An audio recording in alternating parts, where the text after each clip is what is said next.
KRS123D model with pin code and RFID. So the 123 body with the deadbolt latch. For access, you can choose to have pin code and RFID as access for public, or the RFID card only as the manager's override. It's easy to use the lock in public mode.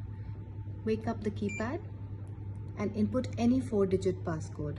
Use 2525 followed by hash, for example. The locker is now locked. To unlock in public mode, you'll have to input the same pin code that was used to lock it. 25 followed by hash. It's now unlocked.